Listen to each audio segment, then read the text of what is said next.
वैवस्वत मनु के वंश में राजा इक्ष्वाकु के कुल में सगर नाम के एक अत्यंत धार्मिक राजा हो गए हैं।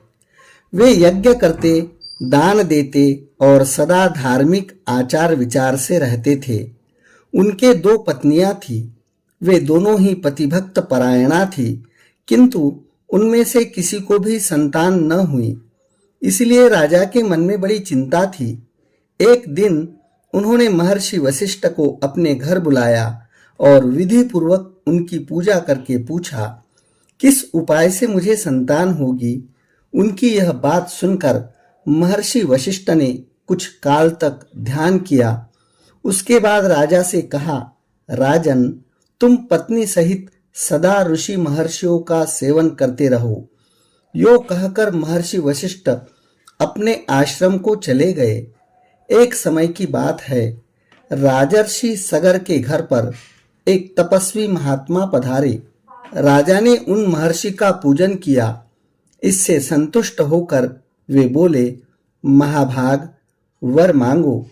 यह सुनकर राजा ने पुत्र होने के लिए प्रार्थना की। मुनि बोले, तुम्हारी एक पत्नी के गर्भ से एक ही पुत्र होगा, किंतु वह वंशधर होगा, और दूसरी स्त्री के गर्भ से 60,000 पुत्र उत्पन्न होंगे। वरदान देकर जब मुनि चले गए, तब उनके कथनानुसार यथा समय हजारों पुत्र हुए। राजा सगर ने उत्तम दक्षिणा से युक्त बहुतेरे अश्वमेघ यज्ञ किए। फिर एक अश्वमेघ यज्ञ के लिए उन्होंने विधि पूर्वक दीक्षा ग्रहण की और अश्व की रक्षा के लिए सेना सहित अपने पुत्रों को नियुक्त किया। अश्व पृथ्वी पर भ्रमण करने लगा।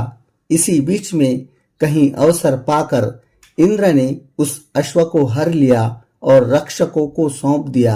राजकुमार घोड़े की इधर उधर ढूंढने लगे, परंतु कहीं भी वह उन्हें दिखाई न दिया।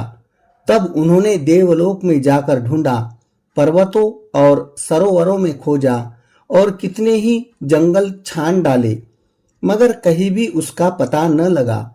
इसी समय आकाशवाणी हुई, सगर पुत्रों, तुम्हारा घोड़ा रसातल में बंधा है और कहीं नहीं है। यह सुनकर वे रसातल में जाने के लिए सब ओर से पृथ्वी को खोदने लगे। क्षुधा से पीड़ित होने पर वे सूखी मिट्टी खाते और दिन रात भूमि खोदते रहते। इस प्रकार वे शीघ्र ही रसातल में जा पहुंचे। सगर के बलवान पुत्रों को वहां आया सुनकर राक्षस थर्रा उठे और उनके वध का उपाय करने लगे। वे बिना युद्ध किए ही भयभीत हो उस स्थान पर आए जहां महामुनि कपिल सो रहे थे। कपिल जी का क्रोध बड़ा प्रचंड था। राक्षसों ने वह घोड़ा ले जाकर तुरंत कपिल जी के सिरहाने की ओर बांध दिया और स्वयं चुपचाप दूर खड़े होकर देखने लगे कि अब क्या होता है। इतने में ही सगर के पुत्र रसातल में घुसकर देखते हैं कि घोड़ा बंधा है और पास ही कोई पुरुष सो रहा है। उन्होंने कपिल जी को ही अश्व चुराकर यज्ञ में विघ्न डालने वाला माना और यह निश्चय किया कि इस महापापी को मारकर हम लोग अपना अश्व महाराज के निकट ले चले। कोई बोले, अपना पशु बंधा है, इसे ही खोलकर ले चले। इसे सोए हुए पुरुष को मारने से क्या लाभ।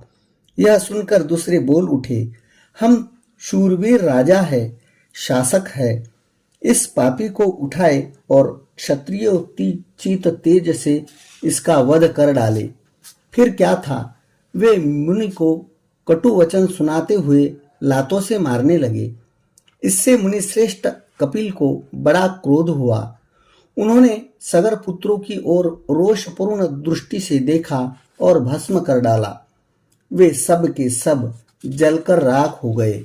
नारद, यज्ञ में दीक्षित महाराज सगर को इन सब बातों का पता न लगा। उस समय तुमने ही जाकर सगर को यह सब समाचार सुनाया। इससे राजा को बड़ी चिंता हुई। अब क्या करना चाहिए, यह बात उनकी समझ में न आई। राजा सगर के एक दूसरा पुत्र भी था, जिसका नाम असमंजा था।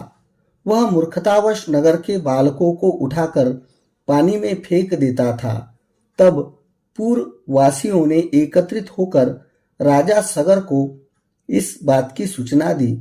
पुत्र का यह अन्याय जानकर महाराज को बड़ा क्रोध हुआ। उन्होंने अपने अमात्यों से कहा, यह असमंजा बालकों की हत्या करने वाला तथा क्षत्रिय धर्म का त्यागी है, अतः इस देश का त्याग कर दे। महाराज का यह आदेश सुनकर अमात्यों ने राजकुमार को तुरंत देश निकाला दे दिया। असमंजा वन में चला गया। अब राजा सगर चिंता करने लगे कि हमारे सब पुत्र ब्राह्मण के शाप से रसातल में नष्ट हो गए। एक बचा था, वह भी वन में चला गया। इस समय मेरी क्या गति होगी। असमंजा के एक पुत्र था जो अंशुमान नाम से विख्यात हुआ। यद्यपि अंशुमान अभी बालक था तो भी राजा ने उसे बुलाकर अपना कार्य बताया। अंशुमान ने भगवान कपिल की आराधना की और घोड़ा ले आकर राजा सगर को दे दिया। इससे वह यज्ञ पूर्ण हुआ। अंशुमान के तेजस्वी पुत्र का नाम दिलीप था। दिलीप के पुत्र परम बुद्धिमान भगीरथ हुए।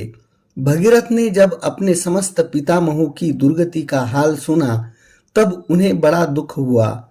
उन्होंने नृप श्रेष्ठ सगर से विनय पूर्वक पूछा, महाराज, उन सबका उद्धार कैसे होगा।